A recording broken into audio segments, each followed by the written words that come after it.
India TV YouTube channel को subscribe करें और बेल आइकन दबाएं। और कल 21 जून है, पूरे भारत में वैक्सीनेशन का नया राउंड शुरू होने वाला है। इस बार 18 वर्ष से ऊपर सबके लिए वैक्सीन फ्री है। वैक्सीन कैसे मिलेगी, कहां मुफ्त मिलेगी, कहां पैसे देने होंगे, किस वैक्सीन की क्या कीमत है, वैक्सीन को लेकर पूरी डिटेल इस रिपोर्ट में है, देखिए।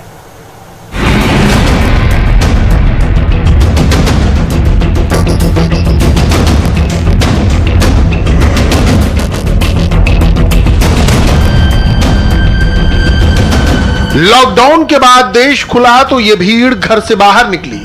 भीड़ यानी संक्रमण का खतरा। भीड़ बढ़ेगी, लोग मिलेंगे तो समझ लीजिए तीसरी लहर करीब है। अगले 3 महीनों में कोरोना की थर्ड वेव आने का अलर्ट जारी हो गया है। अगर हमने अगली वेव को रोकना है या उसको कम करना है तो कोविड अप्रोप्रिएट बिहेवियर जो है वो बहुत जरूरी है। वैक्सीन एक ही मात्र है जिससे हम इस पैंडेमिक से बाहर आ पाएंगे। कोरोना की तीसरी लहर को रोकने के लिए इस वक्त सबसे कारगर तरीका है वैक्सीनेशन। यूपी में अब तक 2,56,00,000 से ज्यादा वैक्सीन लगाई जा चुकी है। कोरोना से युद्ध में ब्रह्मास्त्र यानी वैक्सीन को लेकर मध्य प्रदेश सरकार अब तक का सबसे बड़ा वैक्सीनेशन ड्राइव शुरू करने जा रही है। 21 जून से वैक्सीनेशन की नई शुरुआत का मतलब है इसे युद्ध स्तर पर अंजाम देना, जिसमें 18 की उम्र से ऊपर सभी लोगों के लिए वैक्सीन मुफ्त है। वैक्सीनेशन की नई पॉलिसी के तहत अब 18 साल से ज्यादा उम्र के सभी लोगों को मुफ्त में वैक्सीन दी जा रही है। इससे पहले 45 साल या उससे ज्यादा उम्र के हेल्थ वर्कर्स या फ्रंटलाइन वर्कर्स जैसी प्राथमिकता वाली कैटेगरीज को ही केंद्र सरकार फ्री में वैक्सीन लगा रही थी।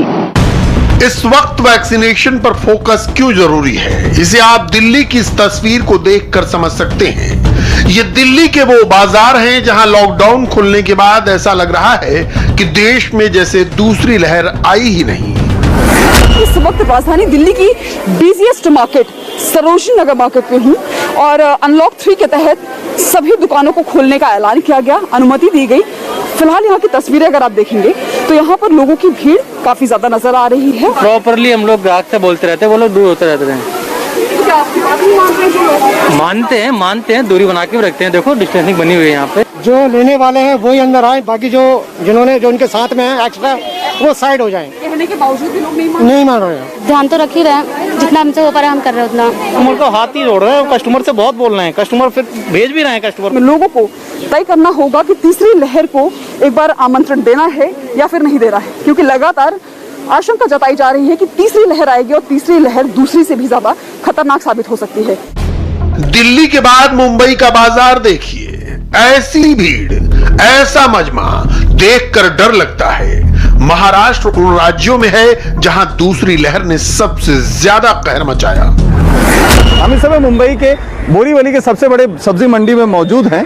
आप जहां पर देखिए कितनी भारी संख्या में लोग सड़कों पर इस समय बाजारों में सब्जियां खरीदने के लिए आए हैं।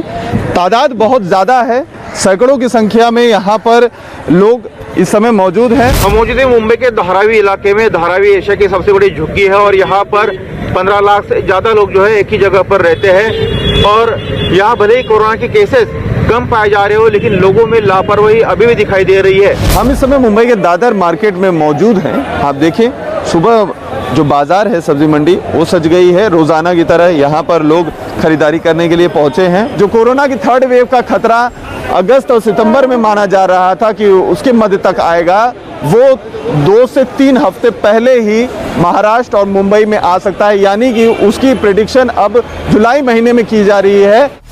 इस भीड़ को कैसे रोका जाए? लॉकडाउन बार बार लगाना मुमकिन नहीं, लेकिन वैक्सीनेशन तेज करना आसान है।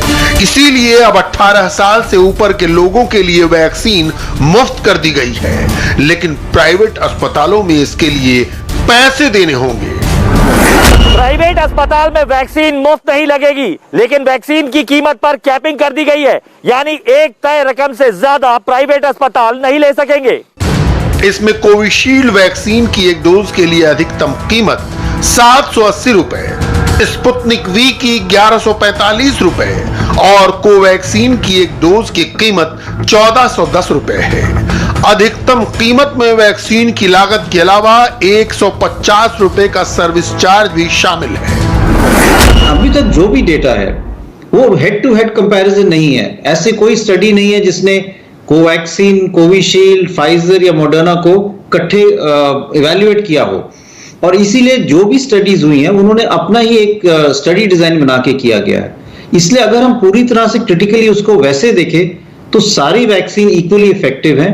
और मैं यही कहूंगा कि आपको जो वैक्सीन मिल रही है आप जरूर लगाएं, उसमें आप हेजिटेंसी ना करें। अभी तक वैक्सीनेशन का जो इंतजाम किया जा रहा है उसके तहत 75% वैक्सीन केंद्र सरकार की ओर से मिलेगी, जबकि 25% डोज प्राइवेट अस्पतालों को सप्लाई की जाएगी। कोविन पोर्टल को भी अब ज्यादा से ज्यादा लोगों तक पहुंचाने के लिए इसमें 12 भाषाओं का ऑप्शन दिया गया है। हिंदी, अंग्रेजी के अलावा कई क्षेत्रीय भाषाओं को इसमें शामिल किया गया है ताकि लोग आसानी से इसमें खुद को रजिस्टर करा पाए। ये वायरस को हराने की रेस है। देखा जाए तो वायरस अप्रैल में हमसे आगे था। मई में हम बराबरी की लड़ाई लड़े। अब जून महीने में केस और मरने वालों की तादाद भी कम हो रही है। अब अप्रैल और मई जैसे हालात नहीं है। भारत में कोरोना का पॉजिटिविटी रेट कम हो रहा है। कोरोना कम होने के सबसे अच्छे लक्षण यही हैं कि अब रोज 60,000 से भी कम नए केस सामने आ रहे हैं। 19 जून को 58,000 नए मामले सामने आए। पॉजिटिविटी रेट अब 4% से कम हो गया है। रिकवरी रेट 96% से ऊपर पहुंच गया है। अगली दफा अगला जो वेव आएगा उसमें शायद इतने ज्यादा केसेस नहीं होंगे जो हमने पिछले वेव में देखा था। लेकिन अगर हमने अगली वेव को रोकना है या उसको कम करना है तो कोविड अप्रोप्रिएट बिहेवियर जो है वो बहुत जरूरी है, क्योंकि वायरस चाहे कोई भी नया वेरिएंट हो, डेल्टा हो, डेल्टा प्लस हो, अगर हम मास्क लगाएंगे, 2 गज की दूरी रखेंगे, हाथ धोएंगे, तो वो एक व्यक्ति से दूसरे व्यक्ति में वो वायरस नहीं फैल सकता और हम उसको आगे बढ़ने से रोक पाएंगे। भारत में कोविड की दूसरी लहर कम हो रही है। उम्मीद है कि जून के अंत तक केस बिल्कुल कम हो जाएंगे, लेकिन ऐसा नहीं कि खतरा नहीं है। कोरोना का डेंजर लेवल बराबर बना हुआ है और तीसरी लहर का अलर्ट भी आ चुका है। अगले खतरे को इस वक्त वैक्सीनेशन करके कम किया जा सकता है। इसलिए अगर कोरोना को डाउन रखना है तो वैक्सीनेशन को अप रखना होगा। इसकी वजह से देश में वैक्सीनेशन सेंटर्स की संख्या बढ़ाई जा रही है ताकि डोज देने की कैपेसिटी को डबल किया जा सके। मुंबई में अभी 260 वैक्सीनेशन सेंटर्स हैं जहां रोज 31,000 लोगों को वैक्सीन दी जा रही है। लेकिन अब मुंबई में इसकी तादाद डबल करके 500 की जा रही है ताकि रोजाना 55 से 60,000 लोगों को वैक्सीन दी जा सके। अब तक भारत में करीब 28 करोड़ डोज लगाई जा चुकी हैं। एक दिन में 35 से 38 लाख डोज लगाई जा रही हैं। टारगेट है रोज 1 करोड़ डोज देने का, ताकि दिसंबर तक पूरे भारत में हर व्यक्ति को 2 डोज लगा दी जाए। ये 38 लाख वैक्सीन 19 जून शनिवार के दिन दी गई, यानी वीकेंड पर 38 लाख डोज लगा दी गई। वीकेंड यानी शनिवार और रविवार को ज्यादातर भारत में काम नहीं होता। ऐसे में शनिवार को 38 लाख वैक्सीनेशन एक रिकॉर्ड कहा जाएगा। भारत में अब तक एक दिन में सबसे ज्यादा वैक्सीनेशन 5 अप्रैल को हुआ था, तब एक दिन में 43 लाख डोज दी गई थी। जून में जिन 12 करोड़ वैक्सीन डोज का इंतजाम किया गया उनमें से आधी राज्यों और प्राइवेट अस्पतालों को दी जा रही हैं, तो वहीं बाकी 6 crore vaccine dose health care workers और फ्रंटलाइन वर्कर्स के लिए हैं। अगर जून में 12 करोड़ वैक्सीन लगा दी जाती है तो वैक्सीनेशन की रफ्तार और तेजी से बढ़ानी होगी। कोशिश होनी चाहिए कि जून में इस फिगर को बढ़ाया जाए और वैक्सीन का इंतजाम किया जाए और इसे रोज 50 लाख डोज तक पहुंचाया जाए। भारत में अगर 24 घंटों में 40 से 45 लाख लोगों को वैक्सीन दी जा सकती है तो एक दिन में इसे डबल करके तादाद 1 करोड़ तक पहुंचाई जा सकती है। केंद्र सरकार 18 साल के ऊपर सभी को फ्री वैक्सीन देगी, लिहाजा 21 जून से यूपी में रोजाना कम से कम 6 लाख वैक्सीन लगाई जाएंगी और 1 जुलाई से ये टारगेट बढ़ा के 10 से 12 लाख रोजाना वैक्सीन लगाने का रखा गया है। सवाल सिर्फ वैक्सीन के स्टॉक का है। वैक्सीनेशन को स्पीड देने के लिए बहुत जरूरी है कि वैक्सीन हो। जून में 12 करोड़ वैक्सीन के साथ भारत इन आंकड़ों को लगातार बनाए रख सकता है। यह ज्यादा मुश्किल नहीं होगा। पर जून में रोज 40 लाख लोगों को आराम से एक डोज दी जा सकती है, ऐसा किया जा रहा है। अगर इसी तेजी को और रफ्तार दी गई और भारत में रोज 1 करोड़ वैक्सीन देने का सिस्टम तैयार हो गया तो दिसंबर 2021 तक भारत में 216 करोड़ डोज देकर 108 करोड़ लोगों का वैक्सीनेशन पूरा किया जा सकता है। 21 तारीख को सोमवार सुबह 10 बजे से मध्य प्रदेश के 7000 से ज्यादा सेंटर पर सरकार ने 10 लाख से ज्यादा लोगों को वैक्सीन लगाने का अभियान सोचा है। 35,000 से ज्यादा स्वास्थ्य विभाग, शिक्षा विभाग के कर्मचारी और अधिकारी मिलकर इस अभियान को सफल बनाने की कोशिश करेंगे। जून में शुरुआत करके जुलाई में वैक्सीनेशन की रीलॉन्चिंग को तेजी से आगे बढ़ाना होगा। अभी तक भारत में करीब 28 करोड़ वैक्सीन डोज दी जा चुकी हैं। लेकिन इंडिया का टारगेट बहुत बड़ा है। सरकार ने दिसंबर 2021 तक फुल वैक्सीनेशन का लक्ष्य रखा है। सरकार का टारगेट दिसंबर 2021 तक 216 करोड़ डोज देना है। अभी पहले 5 महीनों में करीब 28 करोड़ वैक्सीन डोज दी गई हैं। इसका मतलब है कि दिसंबर तक 188 करोड़ डोज देनी होंगी, यानी अगले 6 महीनों में 188 करोड़ डोज पूरी करनी होगी। हर महीने का टारगेट देखा जाए तो 31 करोड़ डोज का इंतजाम हर महीने करना होगा। क्या यह टारगेट हासिल करना आसान है? नहीं, बिल्कुल नहीं। इसके लिए बहुत बड़े लेवल पर प्लानिंग करनी होगी, वैक्सीन लानी पड़ेगी। अभी सरकार ने अगर 12 करोड़ वैक्सीन का इंतजाम जून में किया है तो 31 करोड़ वैक्सीन हर महीने इंतजाम करना होगा, यानी रोज 1 करोड़ डोज लगानी होगी। तभी दिसंबर तक दोनों डोज के साथ फुल वैक्सीनेशन का टारगेट पूरा हो पाएगा। जून के महीने में वैक्सीन का स्टॉक तेजी से बढ़ा है और इस महीने 12 करोड़ वैक्सीन डोज का इंतजाम किया गया है। लॉकडाउन खोलने के साथ जरूरी है कि वैक्सीनेशन की रफ्तार को तेजी से आगे बढ़ाया जाए। अनलॉक के बाद बहुत सावधानी की जरूरत है।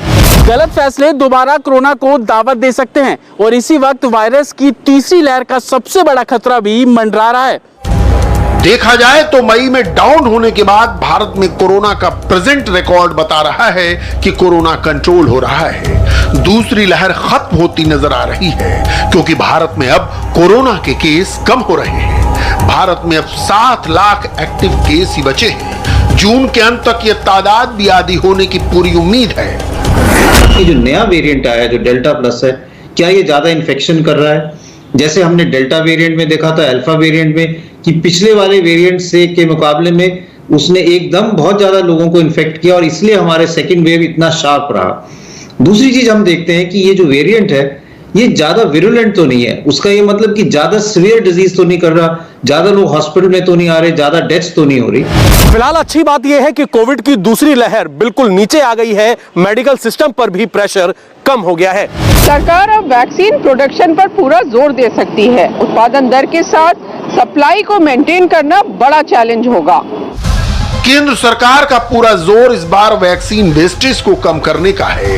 इसलिए राज्य सरकारों को इसके लिए साफ साफ कहा गया है कि वैक्सीनेशन में इसका खास ध्यान दिया जाए। यह बहुत जरूरी है क्योंकि वैक्सीन की सप्लाई धीरे धीरे रफ्तार पकड़ेगी और हर डोज इस वक्त कीमती है। वैक्सीन हमेशा एक बैच में मिलती है और करोड़ों डोज के हर बैच को तैयार करने में कुछ वक्त लगता है। ऐसा नहीं है कि फैक्ट्री में वैक्सीन बनती रहे और माल निकलता रहे। इसका बाकायदा एक प्रोसेस होता है। वैक्सीन प्रोडक्शन को बैच के हिसाब से बनाया जाता है।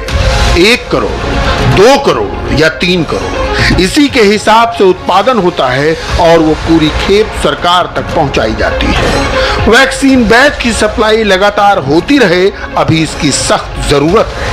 बड़ा सवाल यह भी है कि 108 करोड़ लोगों के फुल वैक्सीनेशन का टारगेट दिसंबर 2021 तक कैसे हासिल किया जाएगा। एक बार दिसंबर 2021 के टारगेट को देखते हुए वैक्सीन के पूरे गणित पर एक नजर अपडेट के साथ डालते हैं। क्योंकि जून के फिगर्स हमें पता है, इसलिए जुलाई से दिसंबर के बीच में क्या होगा वो ग्राफिक्स के जरिए समझिए। भारत में अभी सिंगल डोज 27 करोड़ लोगों को मिल चुकी है, जबकि करीब 5 करोड़ लोगों को दोनों डोज लग चुकी हैं। अब जून के बाद जुलाई से दिसंबर तक 188 करोड़ डोज की जरूरत होगी। हर महीने 31 करोड़ डोज चाहिए होंगी और हर रोज 1 करोड़ से ज्यादा डोज का इंतजाम करना होगा। तभी भारत में सभी लोगों को दोनों डोज लगाई जा सकेंगी। इसके लिए भारत पूरी दुनिया से वैक्सीन ले रहा है। मई में विदेश मंत्री एस जयशंकर ने अमेरिका का दौरा किया था। इस दौरे से भारत और अमेरिका के बीच वैक्सीन पार्टनरशिप और मजबूत हुई। इसके बाद अमेरिका से वैक्सीन की सप्लाई को लेकर पॉजिटिव खबर आई। भारत में इस वक्त 3 सेंटर्स पर वैक्सीन प्रोडक्शन तेज करने की कोशिश जारी है। अहमदाबाद, महाराष्ट्र का पुणे और हैदराबाद।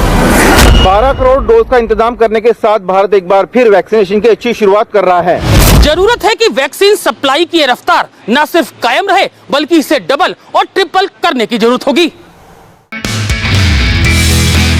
नमस्ते, मैं हूं मीनाक्षी जोशी।